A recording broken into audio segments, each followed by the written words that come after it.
पुराने समय की कहानी। एक ऐसा गांव था जहां हरे भरे खेत, ऊंचे पेड़ और बहती नहरें घेरे हुए थे। सुबह होते ही मुर्गे की बांग बजती, औरतें घरों के आंगन में चूल्हे जलाती, मर्द खेतों की तरफ निकल जाते। गांव बाहर से तो खुशहाल दिखता, लेकिन उसी गांव में दो ऐसे लोग भी रहते थे जिनकी जिंदगी दूसरों पर निर्भर थी। ये दोनों थे भिखारी। पहला भिखारा, जिसका नाम अकरम था, पतला दुबला लेकिन रोशन चेहरे वाला आदमी था। उसकी आंखों में कुछ अजीब सा सुकून झलकता था, जैसे वह दुनियावी चिंता से मुक्त हो। उसके हाथों में पहनने के लिए सिर्फ एक फटी हुई चादर और पुराना कुर्ता था, पर उसके चेहरे पर हमेशा मुस्कान सजी रहती थी। जब कभी गांव वाला उसे एक निवाला रोटी या कटोरा दूध दे देता, तो वह आसमान की ओर देखकर कहता, अल्हम्दुलिल्लाह, ए परवरदिगार, तेरा शुक्र है कि तूने आज मुझे भूखा नहीं सुलाया। अकरम की यह वृत्ति थी कि जो भी उसे मिलता वह अकेले नहीं खाता। अगर किसी और भूखे को देख लेता तो तुरंत आधी रोटी उसके हाथ पर रख देता और कहता, भाई, अल्लाह की नेमतें बांटने से बढ़ती हैं, आओ मेरे साथ खा लो। दूसरा भिखारी बशीर बिल्कुल अलग मिजाज का आदमी था। उसका कद अकरम से बड़ा, शरीर भारी और आवाज कड़क थी, लेकिन उसके चेहरे पर हमेशा नाराजगी और गुस्से की लकीरें रहती। जब भी कोई व्यक्ति उसे खाना देता तो वह नाक सिकोड़कर कहता, यही मिला है? क्या मैं इतना कमजोर दिखता हूं कि बस इतना सा टुकड़ा ही दे दिया? अगर कोई उसे कुछ न देता तो वह गालियां देता और कहता, ये लोग दिल के कितने कंजूस हैं। काश मैं किसी और गांव में होता, वहां के लोग ज्यादा सखावत करते। बशीर के पास अक्सर ज्यादा खाने पीने का सामान जमा हो जाता, क्योंकि वह लोगों को डराकर या जिद करके ज्यादा ले लेता। पर इसकी अजीब बात यह थी कि उसके दिल में कभी सुकून नहीं था। वह हमेशा और ज्यादा की ताल्लुक रखता, और यही लालच उसे हर पल बेचैन रखता। गांव के लोग भी दोनों को पहचानने लगे थे। बच्चे जब बाजार के किनारे से गुजरते तो एक दूसरे से हाथ और बाजू से धीरे से कहते, देखो, वो अकरम है, नेक भिखारी, उसे कुछ दो तो दुआ देता है। उनके बाद ही वे बशीर को होते हुए हंसते और कहते, और वो बशीर है जिसे कुछ दो तो शिकायत करता है, न दो तो बद्दुआ देता है। एक दिन की घटना है, एक किसान खेत से वापस आ रहा था। उसे रोटी और लस्सी का कटोरा था। उसने पहले अकरम के पास जाने का फैसला किया। अकरम ने दो हाथों से उस कटोरे को उठाया और बोला, भाई, अल्लाह तेरा भला करे, तेरे खेत हमेशा हरे भरे रहें। फिर अकरम ने वह लस्सी एक दूसरे भूखे बच्चे को दे दी। किसान खुश होकर आगे बढ़ा और बशीर को भी कुछ देने के लिए रुका। उसने रोटी का टुकड़ा बढ़ाया, मगर बशीर ने बुरा सा मुंह बनाकर कहा, यही बचा था तेरे पास? क्या मैं फकीर दिखता हूं? जा, रख ले अपने पास। किसान हैरान हुआ और सोचते हुए यह कहा, सच में इंसान की असली खूबसूरती उसके व्यवहार में होती है, न कि उसकी भरी झोली में। अकरम के पास कम चीजें होती थीं, लेकिन दिल का सुकून ज्यादा होता था। वह हमेशा अल्लाह का शुक्र अदा करता और लोगों को तसल्ली देता। गांव वाले उसे दुआएं लेने आते और दिल से उसकी इज्जत करते। दूसरी ओर बशीर के पास अधिकतर ज्यादा खाने पीने का सामान होता, लेकिन उसका दिल कहीं खाली रहता। न वह लोगों को सुकून देता, न ही वह खुद चैन पाता। दोनों एक गांव में रहते थे, एक ही जमीन पर चलते, एक ही पेड़ों की छाव में बैठते, लेकिन एक की जिंदगी शुक्र और नेकी से रोशन थी, जबकि दूसरे की जिंदगी लालच और नाशुक्रेपन की वजह से अंधेरी। एक दिन दोपहर में, जब सूरज की तेज धूप जमीन को जलाने लगी थी, गांव के दरवाजे पर शोर मच गया। लोग हैरानी में दौड़ते हुए बाहर निकले तो देखा कि बादशाह के महल से एक कासिद इश्तिहार वाहक आया है। उसके पास एक लंबा सा डंडा था जिस पर एक बड़ा ऐलाननामा लटका हुआ था। कासिद गांव के चबूतरे पर खड़ा हुआ और जोरदार आवाज में कहने लगा, सुनो सुनो, बादशाह सलामत का फरमान यह है कि कल सुबह जो भी शख्स दरबार में हाजिर होगा उसे इनाम दिया जाएगा, लेकिन वही चीज का इनाम उसको मिलेगा जो वह दावाएगा। यह सुनते ही पूरे गांव में हलचल मच गई। औरतें घरों से निकल आईं, बच्चे ताली बजाने लगे, मर्द एक दूसरे को देखकर खुशी से झूमने लगे। गांव वालों की आंखों में उम्मीद की चमक आ गई। हर कोई सोचने लगा कि वह कल बादशाह से क्या मांगेगा। कोई कहता, मैं बैल मांगूंगा ताकि खेतों में हल चला सकूं। दूसरा कहता, मैं जमीन मांगूंगा ताकि मेरे बच्चे भूखे न मरें। एक औरत बोली, मैं अपनी बेटी की शादी के लिए कपड़े और गहने मांगूंगी। इस प्रकार पूरे गांव में वार्ता छिड़ गई। हर कोई अपनी जरूरतों और ख्वाहिशों का जिक्र कर रहा था। उसी के समय दो भिखारी अकर्म और बशीर भी इस जुबानबाजी में खड़े थे। दोनों ने यह ऐलान सुना तो उनके दिल में भी तमन्ना जगी कि कल वे भी दरबार में जाएंगे। बशीर ने तुरंत अकर्म की तरफ देखा और हंसते हुए कहा, भाई अकरम, किस्मत हमारे दरवाजे पर आई है। अब हमें हाथ फैलाने की भी जरूरत नहीं रहेगी। कल मैं बादशाह के दरबार में जाऊंगा और इतना मांगूंगा कि सारी जिंदगी काम न करना पड़े।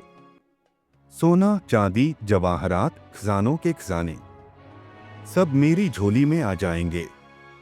फिर मैं सबसे अमीर हो जाऊंगा और लोग रश्क करेंगे कि बशीर भिखारी आज बादशाह जैसा बन गया। अकर्म ने उसे गौर से देखा और नरमी से मुस्कुराकर कहा, बशीर भाई, याद रखो, हर चीज उतनी अच्छी नहीं होती जितनी वो दिखाई देती है। कभी कभी ज्यादा मिलना भी इंसान के लिए आजमाइश बन जाता है। लालच इंसान के दिल का सुकून छीन लेता है। मैं कल बादशाह के दरबार में जरूर जाऊंगा, लेकिन मांगूंगा सिर्फ वही जो अल्लाह की रजा में बेहतर हो, क्योंकि वही बेहतर जानता है कि मेरे लिए क्या अच्छा है और क्या बुरा। बशीर जोर से खखा लगाकर बोला, अकर्म, तुम अपनी इस सब्र और शुक्र की आदत से कभी बड़े नहीं बन सकते। ये दुनिया तुम्हारे हाथ से निकल जाएगी और तुम खाली झोली लिए अल्लाह की रजा के नाम पर बैठे रहोगे। देख लेना, कल के बाद मेरा नाम बड़े लोगों में शुमार होगा। अकर्म ने चुपचाप आसमान की तरफ देखा और दिल ही दिल में दुआ के जोर रहे थे और की बातें, या अल्लाह, मुझे तेरी रजा पर राजी रहने की तौफीक दे। रात हो गई। गांव के घरों में चिराग जल उठे। लोग बिस्तर पर लेट तो गए, लेकिन किसी को नींद नहीं आई। सबके ज़हन में यही विचार चल रहा था कि कल बादशाह से क्या मांगना है। कोई अपनी गरीबी के हिसाब के बारे में विचार कर रहा था, कोई बीमारी के इलाज के लिए, कोई क्रिस से बाहर निकलने के लिए।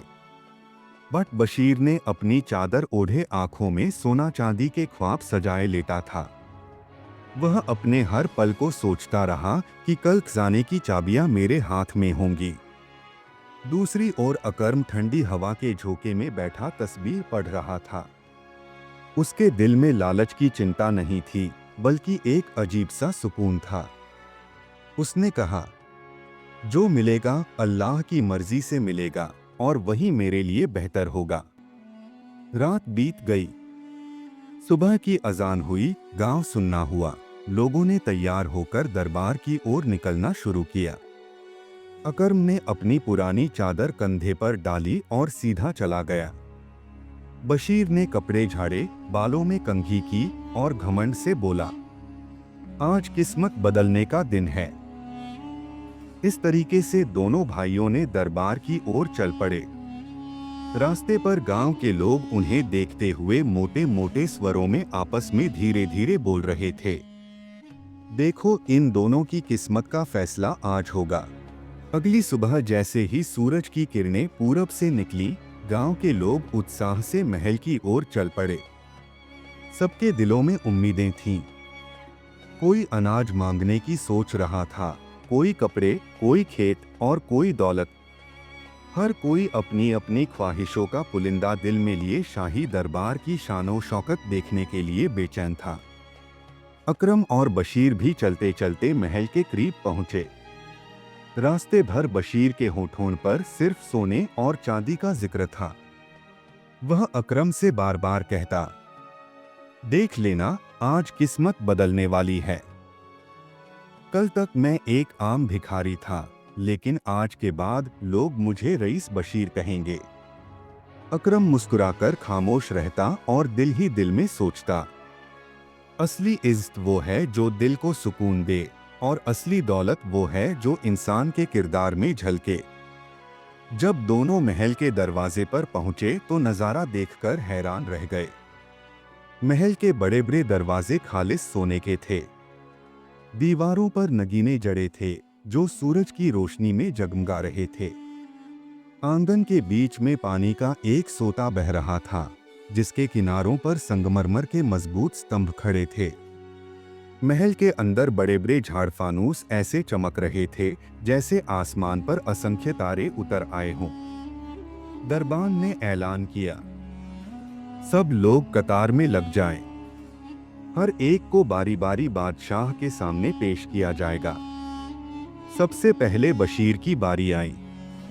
जैसे ही उसका नाम पुकारा गया, वह खुशी से उछल पड़ा और अपनी मैले कुचैले कपड़ों को संभालते हुए अकड़ के साथ अंदर गया। बादशाह एक बुलंद तख्त पर बैठा था। सर पर ताज, तन पर लाल और सुनहरी पोशाक, और आसपास वजीर व अमीर खड़े थे। फिजा में रौब और सन्नाटा था। बादशाह ने अपनी गहरी और प्रभावशाली आवाज में कहा, बताओ, तुम क्या चाहते हो? बशीर के चेहरे पर लालच की झलक और आंखों में हवस की चमक थी। वह कांपती हुई आवाज में बोला, जहांपनाह, मुझे खजाने का आधा हिस्सा दे दिया जाए ताकि मेरी नस्लों को कभी भूख और गरीबी न देखनी पड़े। यह सुनकर दरबार में सरगोशियां शुरू हो गईं। कुछ लोग हंसने लगे, कुछ हैरान रह गए कि एक भिखारी इतनी बड़ी ख्वाहिश कैसे कर सकता है। बादशाह ने कुछ पल बशीर को देखा, फिर हल्की सी मुस्कान के साथ अपने सिपाहियों को हुक्म दिया, जो इसने मांगा है उसे दे दो। सिपाही फौरन आगे बढ़े और बशीर को एक बड़े कमरे में ले गए। वहां सोने के ढेर, चांदी के संदूक और जवाहरात की थैलियां रखी हुई थीं। बशीर की आंखें लालच से चमकने लगीं। वह पागलों की तरह दौलत के अंबार में कूद गया और खुशी से चिल्ला उठा, अब मेरा ज़माना आ गया है। मैं दुनिया का सबसे अमीर आदमी बन गया। लेकिन वह यह नहीं जानता था कि दौलत के अंबार कभी दिल की भूख नहीं मिटाते, बल्कि और बढ़ा देते हैं।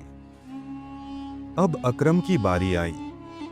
वह आहिस्ता कदमों से चलता हुआ दरबार में दाखिल हुआ। उसके चेहरे पर आजादी और दिल में सुकून था। उसने बादशाह को अदब से सलाम किया। बादशाह ने नरमी से पूछा, बताओ, तुम क्या चाहते हो? अकरम ने सर झुकाकर अदब से कहा, जहांपनाह, मैं वही चाहता हूं जो अल्लाह की रजा में बेहतर हो। अगर अल्लाह चाहे तो आपके दिल में मेरे लिए भलाई डाल देंगे। इस शब्दों की सुनकर पूरे दरबार में सन्नाटा छा गया। बादशाह ने हैरत से अकरम को देखा। उसने पहली बार किसी को दौलत या जवाहरात के बजाय अल्लाह की रजा पर राजी देखा था। उसके दिल में अकरम के लिए इज्जत पैदा हुई। बादशाह ने कहम पर, यह शख्स आम नहीं है। इसके दिल में लालच नहीं बल्कि क़नाअत, संतोष है। ऐसे लोग ही असल में दौलतमंद होते हैं। तो उसने हुक्म दिया कि अकरम को महल के खास कमरे में ले जाया जाए। वहाँ न सिर्फ इज्जत व एहतराम के साथ खाने पीने का इंतजाम था, बल्कि बादशाह ने उसे कुछ जमीन और एक छोटा कारोबार शुरू करने के लिए पूंजी भी दी। अकरम शुक्र अदा करता हुआ बोला, या अल्लाह, तेरा शुक्र है कि तूने मुझे वही दिया जो मेरी असल जरूरत थी।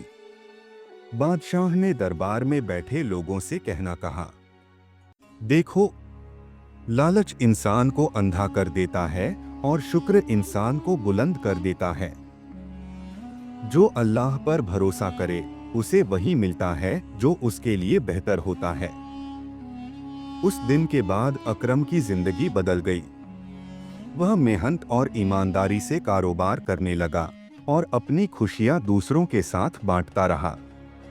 दूसरी तरफ बशीर दौलत के अंबार के बावजूद दिन ब दिन बेचैन और परेशान होता गया। कुछ दिनों बाद बादशाह ने फैसला किया कि दोनों भिखारियों को दोबारा दरबार में बुलाया जाए, ताकि उनकी कहानी सबको सुनाई जा सके और लोगों के लिए एक इबरत सीख बन सके। महल का आंगन उस दिन पहले से भी ज्यादा शानदार लग रहा था। सुनहरे स्तंभ, जगमगाते फानूस और फर्श पर नरम कालीन, सब कुछ अपने चरम पर था। दरबार में वजीर, अमीर और गांव के कुछ सम्मानित लोग भी मौजूद थे। बादशाह ने बुलंद आवाज में ऐलान किया, अकरम और बशीर दोनों यहां हाजिर हो जाएं। बशीर सर झुकाए खाली हाथ दरबार में आया। खजाने के अंबार चोरी हो चुके थे और उसके दिल में अंधेरा छाया हुआ था। उसके कदम लड़खड़ा रहे थे और आंखों में पछतावे के असर साफ झलक रहे थे। अकरम मुस्कुराकर अंदर आया, दिल में सुकून और चेहरे पर आजादी व विनम्रता के साथ। लोग उसकी ओर देखकर हैरान थे, क्योंकि उसकी आंखों में रोशनी और चेहरे पर खुशी की झलक साफ थी। बादशाह ने दोनों को देखा और बुलंद आवाज में कहा, ऐ लोगों, आज मैं तुम सबके सामने एक सबक पेश करना चाहता हूं। देखो, दौलत हमेशा उसी के पास टिकती है जो अल्लाह पर भरोसा करे और शुक्र अदा करे। हवस और लालच इंसान को कभी खुश नहीं कर सकते, चाहे उसके पास कितनी भी दौलत क्यों न हो। दरबार में मौजूद लोग खामोशी से सुन रहे थे। बादशाह ने फिर बशीर की तरफ इशारा करते हुए कहा, ये देखो बशीर, इसके पास खजाने थे, लेकिन इसकी हवस और लालच ने इसे सब कुछ से महरूम कर दिया। दिल के अंधेरे ने इसे कभी खुश नहीं होने दिया। फिर अकरम की ओर देखते हुए बादशाह ने कहा, और ये देखो अकरम, इसके पास शायद खजाना नहीं था, लेकिन इसने सब्र, शुक्र और नेक नियत के साथ मेहनत की। अल्लाह ने इसे इज्जत, सुकून और लोगों की मोहब्बत अता की। यही असली दौलत है। गांव के लोग ध्यान से सुन रहे थे और दिल ही दिल में सीख ले रहे थे। बच्चे हैरान होकर अपने बड़ों से पूछने लगे, बाबा, तो फिर हमें क्या करना चाहिए? माएँ बच्चों को गोद में बिठाकर नरम और असरदार लहजे में कहती, बेटा, हमेशा अल्लाह की रजा पर राजी रहो, कभी लालच में मत आना। लालच इंसान को महरूम कर देती है, लेकिन शुक्र और नेक नियत इंसान को इज्जत, सुकून और कामयाबी देती है। तुम्हारे दिल का सुकून ही सबसे बड़ी दौलत है। बादशाह ने दरबार में मौजूद सबको नसीहत देते हुए कहा, याद रखो, दौलत कभी भी इंसान की असली खुशी का पैमाना नहीं होती। असली खुशी और सुकून दिल में रहता है, और जो अल्लाह पर भरोसा करे वह हमेशा बरकत पाता है। यूं गांव के लोगों ने उस दिन के बाद यह सबक अपने बच्चों को और आने वाली नस्लों को सुनाना शुरू कर दिया। हर बच्चे को यह कहानी सुनाई जाती, बेटा, दुनिया की दौलत आंकली, अस्थाई है। खजाने लूट भी सकते हैं, लेकिन नेक नियत, सब्र, शुक्र और दूसरों की मदद हमेशा इंसान के दिल में रोशनी और खुशी पैदा करती है। अकरम गांव के लोगों के लिए मशाल राह, रास्ता दिखाने वाली मशाल बन गया, और बशीर की जिंदगी की मिसाल हर उस शख्स के लिए इबरत बन गई जो लालच और हवस में अंधा हो जाए। यूं किस्सा खत्म हुआ, लेकिन इसका सबक आज भी गांव के हर घर में सुनाया जाता है। शुक्र, सब्र और नेक नियत से बढ़कर कोई दौलत नहीं और लालच से बड़ा कोई नुकसान नहीं।